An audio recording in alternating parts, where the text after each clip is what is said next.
Halo guys, selamat datang di channel Films with Dance. Nah, pada hari ini kita akan membahas sebuah alur cerita film tentang seorang kaya yang diculik dan dijadikan menjadi seorang budak. Terima kasih banyak loh ya guys untuk kalian semua yang sudah support channel ini dan menonton videoku. Tanpa berlama-lama lagi, ayo kita mulai. Action! Cerita dimulai dari sekelompok budak kulit hitam yang diajari untuk bekerja di ladang yang dimiliki oleh orang-orang berkulit putih. Budak-budak itu pun bekerja, hidup, dan tinggal bersama-sama di suatu tempat yang sudah disiapkan oleh majikan mereka. Kita kilas balik sebentar. Kita bisa melihat bahwa orang ini adalah pemain utama kita.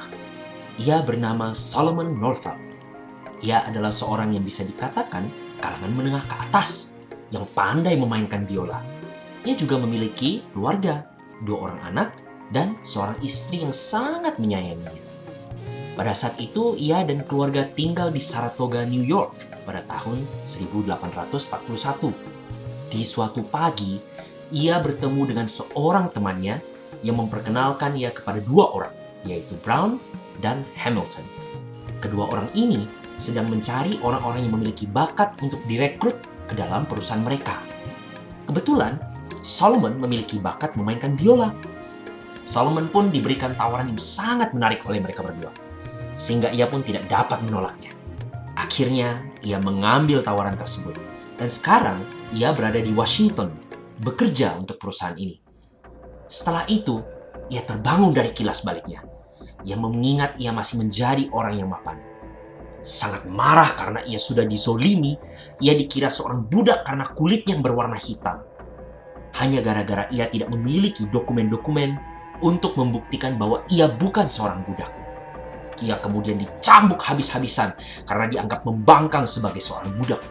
Barang-barangnya pun diambil karena seorang budak tidak boleh memiliki apapun kecuali barang yang diberikan oleh majikannya. Pada suatu malam, Solomon dan para budak yang sudah dikumpulkan akan segera dijual. Mereka dibawa ke sebuah kapal. Beberapa dari budak itu sudah tidak tahan dan merencanakan untuk melawan kru kapal dan melarikan diri. Baru saja ingin melawan majikannya, budak itu pun langsung ditusuk. Di pagi hari, Solomon dan seorang budak lainnya ditugaskan untuk membuang mayatnya ke sungai. Solomon pun menjadi semakin gelisah dan takut untuk melawan. Akhirnya, Solomon dijual ke seseorang berkulit putih dan diberi nama Platt. Orang kulit putih itu ternyata adalah reseller budak. Ia membeli budak dan menjual kembali budak itu ke orang lain dengan harga yang lebih tinggi. Dalam skenario ini, kita melihat ada seseorang bernama William Ford yang dimainkan oleh Benedict Cumberbatch. Ia pun sedang melakukan tawar-menawar untuk membeli beberapa budak yang dijual oleh reseller tersebut. Akhirnya, Tuan Ford membeli 2 orang budak dan dibawa ke kediamannya. Solomon dan budak-budak itu pun akhirnya hidup bersama William Ford dan bekerja di perkebunan kapas miliknya. Di sini kita melihat bahwa Tuan Ford ada 2 kaki tangan, yaitu Tibeats dan Chapin. Suatu hari, Solomon melihat ada suatu kesempatan untuk menebang pohon-pohon yang ada di rawa itu agar bisa dijual. Ia berdiskusi dengan majikannya Tuan Ford dan tangan kanannya Tibeats. Setelah mendengar usulan Solomon, Tuan Ford pun teryakini dan memberikan Solomon sebuah kesempatan. Akhirnya, Solomon pun membuktikan bahwa ia mampu menyelesaikan apa yang ia tawarkan dan mendapatkan kepercayaan Tuan Ford. Tapi tanpa ia sadari, iri dan dengki telah merasuki kaki tangannya Tibeats karena ia melihat bahwa Solomon adalah orang yang pintar dan bisa saja menggantikan ia sebagai tangan kanan Tuan Ford. Suatu hari, Tibeats sengaja mencari-cari kesalahan Solomon. Akhirnya, Solomon pun membela diri dan mengatakan bahwa ia hanya mengikuti perintah sesuai dengan instruksi. Tidak senang karena Solomon membangkang, Tibeats pun marah dan menyuruh Solomon untuk membuka pakaiannya agar ia bisa dicambuk. Merasa dipermalukan dengan perintah tersebut, akhirnya Solomon pun tidak terima dan melawan Tibeats. Ternyata Tibeats adalah orang yang lemah. Ia tidak bisa berkelahi dan akhirnya Solomon pun menang telak dari perkelahian itu. Dihajar habis-habisan Tibeats. Apesnya, pada saat perkelahian itu selesai, salah satu orang kepercayaan Tuan Ford, Chapin, datang karena mendengar teriakan Tibeats. Chapin pun kaget dan nanyakan apa yang terjadi. Solomon segera menjelaskan bahwa Tibeats sengaja mencari-cari masalah dan ingin menyambuk Solomon agar dijadikan sebagai kambing hitam. Tibeats pun segera lari dengan amarah yang mendalam dan bersumpah untuk membalaskan dendamnya nanti. Melihat ini, Chapin pun langsung memberitahu Solomon untuk tenang dan jangan melarikan diri dari perkebunan. Karena kalau dia lari, dia akan dikira sebagai orang yang bersalah dan Chapin pun tidak bisa melindunginya. Solomon akhirnya menunggu dan hanya bisa berharap yang terbaik. Tetapi dari arah kejauhan, Tibeats datang bersama dua orang temannya, ingin segera membunuh Solomon dengan cara digantung. Syukurnya Chapin segera datang memperingatkan Tibeats dan teman-temannya bahwa siapapun yang menyentuh Solomon akan mati. Karena Solomon adalah budak Tuan Ford dan Tibeats tidak pantas membunuh Solomon karena ia bukan budaknya. Setelah itu, Solomon pun dibiarkan dalam posisi tergantung, literally guys, tergantung, sampai majikannya Tuan Ford datang. Melihat Solomon mengalami perlakuan yang sangat brutal, ada beberapa budak lain pun dengan belas kasihan memberikan pertolongan kepadanya, seperti memberikan air minum. Tapi tidak lebih dari itu, karena Chapin sedang mengawasi Solomon, sampai akhirnya Tuan Ford datang menjelang malam hari dan memotong gantungan yang melilit leher Solomon. Solomon pun dibawa masuk ke rumah untuk beristirahat sementara waktu. Tapi melihat adanya potensi untuk Tibeats kembali datang dan membalaskan dendamnya, kepemilikan Solomon telah dijual kepada seseorang yang bernama Edwin Epps. Edwin Epps adalah majikan yang terkenal dengan perlakuan yang sangat brutal terhadap budak-budak. Ia bahkan dikenal sebagai penghancur budak. Pada suatu malam, Tuan Epps menggelar sebuah pesta dansa untuk para budak karena ia merasa terhibur melihat mereka berdansa. Tapi tiba-tiba, istri Tuan Epps mengambil sebuah botol kaca dan melemparnya kepada seorang budak perempuan yang bernama Patsy. Ia segera meminta suaminya, Tuan Epps, untuk menjual Patsy. Tetapi Tuan Epps tidak mau karena Patsy adalah budak yang berprestasi, bekerja sangat bagus dan performa yang luar biasa. Tidak takut akan gertakan istrinya, Tuan Epps pun kembali menggertak istrinya, mengatakan bahwa ia tidak takut dengannya dan bisa saja meninggalkan dia. Setelah itu, dengan takut istrinya pun pergi dan Tuan Epps kembali menyuruh para budak untuk kembali berdansa dan menghiburnya. Suatu hari, Solomon dimintai oleh Tuan Epps untuk mengantar Patsy pulang dari kediaman Tuan Shaw. Di sana ia melihat Patsy sedang ngeteh bersama dengan Nyonya Shaw yang ternyata seorang berkulit hitam. Loh, kok bisa? Bukannya rata-rata kulit hitam itu budak ya guys? Nah, mari kita lihat berikutnya. Solomon menyuruh Patsy untuk pulang karena Tuan Epps meminta kehadirannya. Tetapi Patsy menolak dan mengatakan bahwa hari itu adalah hari Sabat, jadi ia seharusnya boleh untuk bepergian sendiri.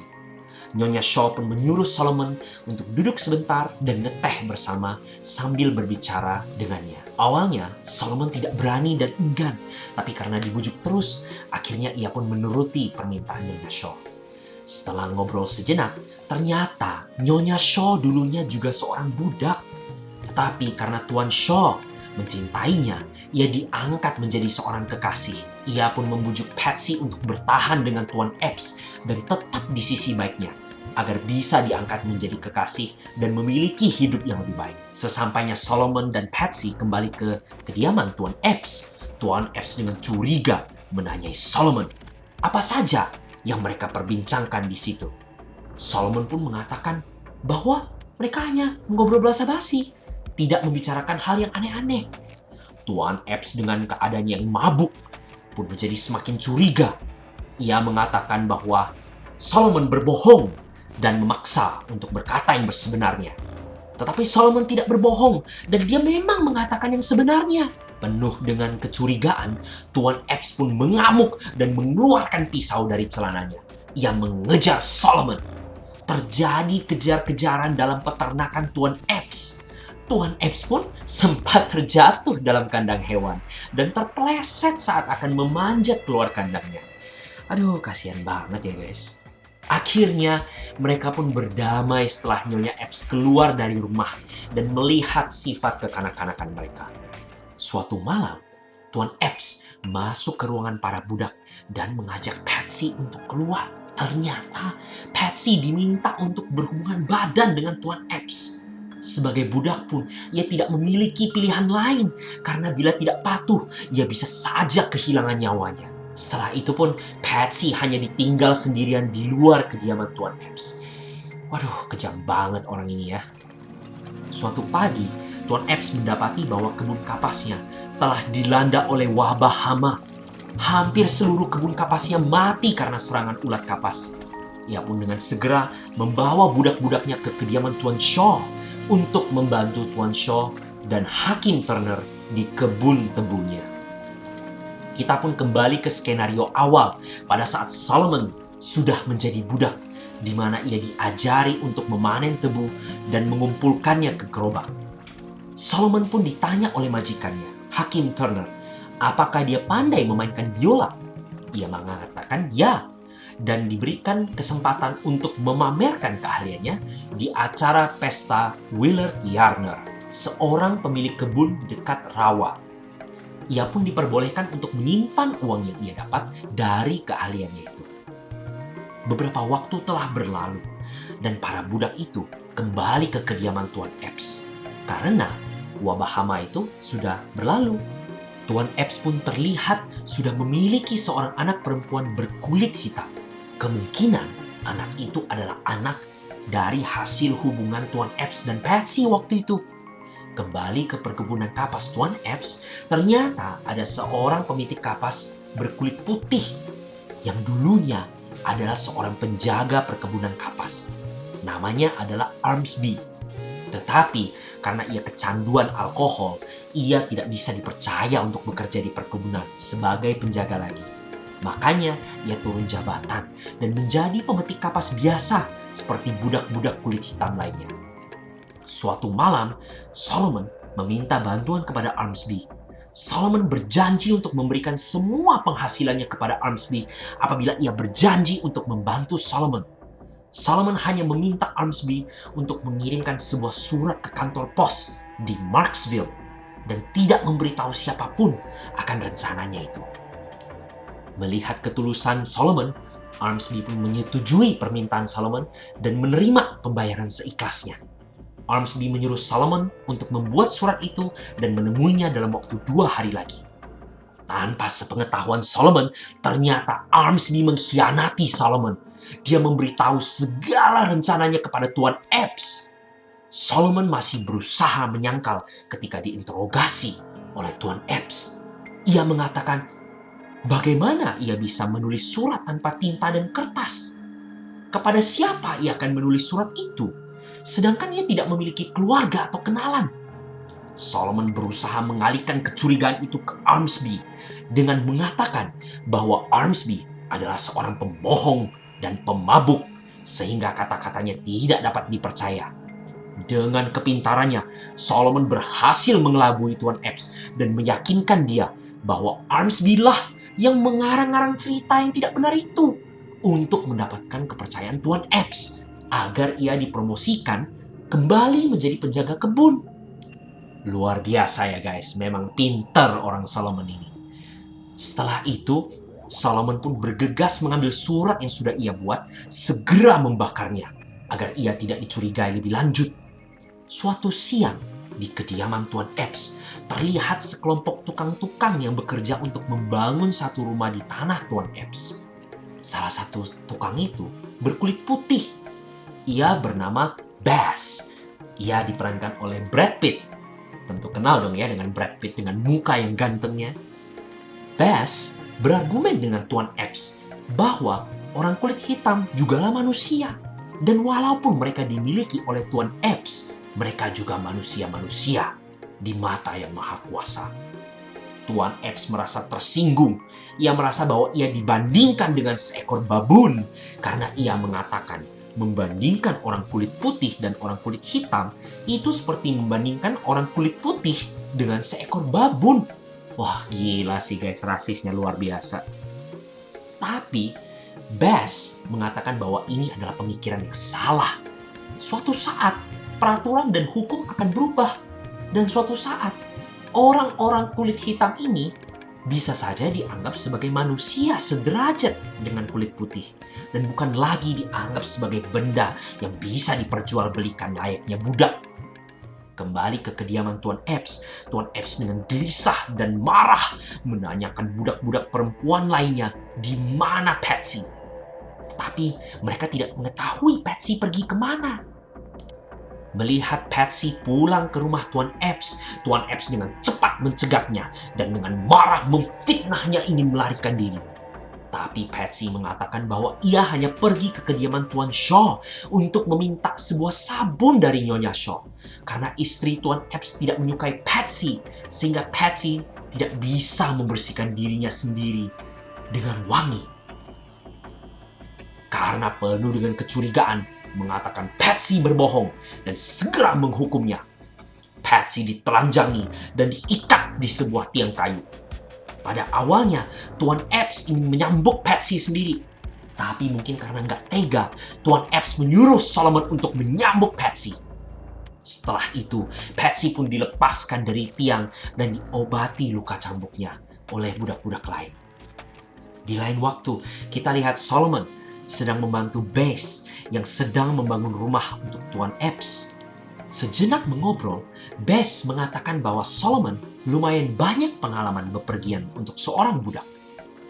Ternyata Solomon menceritakan pengalamannya dan dia mengatakan bahwa dia sebenarnya bukanlah seorang budak, tapi gara-gara apes dan kesalahpahaman, ia benar-benar menjadi seorang budak selama bertahun-tahun. Akhirnya Solomon pun meminta tolong kepada Bass agar ia menuliskan surat kepada teman-teman Solomon yang berada di daerah utara. Ia menceritakan mereka akan situasi yang dialami Solomon sekarang agar mereka bisa mengeluarkan surat-surat untuk membebaskan Solomon dari perbudakan. Walaupun takut adanya pelanggaran hukum, akhirnya Bass pun bersedia untuk membantu Solomon menuliskan surat-surat itu dan mengirimkan ke teman-temannya. Suatu siang pada saat Solomon membajak kebun, tiba-tiba datang seseorang berpenampilan rapi dan menanyakan siapa yang bernama Platt. Solomon menghampiri orang tersebut dan melihat teman lamanya, Tuan Parker yang ada di dekat rumah Epps di kejauhan. Orang itu kemudian menanyakan Solomon apakah ia memiliki nama lain selain Platt. Dan Solomon pun akhirnya mengakui bahwa nama aslinya adalah Solomon Northup dan bukan Platt. Ternyata orang berpakaian rapi tersebut adalah seorang sheriff. Dan sheriff itu sedang mengonfirmasi apakah orang yang bernama Platt ini sebenarnya adalah Solomon. Sang sheriff pun menanyakan hal-hal lain seperti apakah ia memiliki keluarga, siapa nama anak-anaknya, dan siapa nama istrinya pada saat sebelum menikah dengan Solomon. Solomon berhasil menjawab semua pertanyaan sheriff itu dengan sempurna. Tidak senang melihat keadaan itu, Tuan Epps pun segera memerintahkan Solomon untuk kembali kepadanya karena Solomon adalah milik Tuan Epps yang sudah ia beli. Tapi Tuan Parker segera membelanya dan mengatakan bahwa ia bukanlah Platt, tapi namanya adalah Solomon Northup. Tuan Parker dan Tuan Epps bercekcok sampai-sampai akan dibawa ke pengadilan masalah ini untuk diselesaikan di situ. Solomon pun segera memeluk Patsy sebagai ucapan selamat tinggal dan naik ke atas kereta kuda bersama Tuan Parker dan sang sheriff. Akhirnya, Solomon kembali ke rumahnya dan segera bertemu dengan seluruh keluarganya. Ia pun akhirnya dapat bergabung kembali bersama istrinya yang sudah menua. Anak perempuannya, Margaret, sudah memiliki keluarga sendiri. Dan anak laki-lakinya, Alonzo, sudah besar juga. Dan akhirnya film pun selesai. Jadi film ini benar-benar berdasarkan kisah nyata ya guys. Solomon Northup itu adalah beberapa korban penculikan yang akhirnya mendapatkan kebebasannya dalam perbudakan. Solomon pun membawa orang-orang yang menculiknya ke pengadilan. Tidak dapat memberikan kesaksian melawan orang-orang kulit putih di ibu kota negara, ia kalah dalam suatu kasus melawan seseorang pemilik budak bernama James Birch. Setelah kasus yang lumayan panjang di New York, para penculiknya, Hamilton dan Brown, juga tidak divonis hukuman sayangnya. Pada tahun 1853, Solomon mempublikasikan bukunya 12 Years a Slave. Solomon menjadi aktif dalam gerakan-gerakan penghapusan perbudakan, memberikan ceramah-ceramah tentang perbudakan di seluruh bagian timur laut AS. Serta ia juga membantu budak-budak yang melarikan diri dan bersembunyi di bawah tanah rel kereta. Tanggal dan lokasi dan keadaan kematian Solomon tidak diketahui. Dengan itu berakhir sudah alur cerita film 12 Years a Slave. Cerita ini luar biasa bagus ya guys. Benar-benar mengangkat tema kemanusiaan dan kejamnya perbudakan di masa-masa lalu. 200-300 tahun yang lalu. Terima kasih karena sudah menonton video ini sampai selesai. Jangan lupa klik tombol subscribe dan icon lonceng ya untuk mendapatkan notifikasi video-videoku yang paling baru. Sampai jumpa di video berikutnya ya guys. Cheers! Jutaan orang masih belum menyadari bahwa selama ini mereka masih diperbudak. Bayangin aja, teman saya, dia menginstal salah satu aplikasi kencan. Tapi dia tiba-tiba langsung menjadi seorang budak. Ah, lu mah, itu mah bucin maksudnya, bukan budak. Ya kan, tapi termasuk budak. Ya, budak cinta sih. Tapi kan budak ya.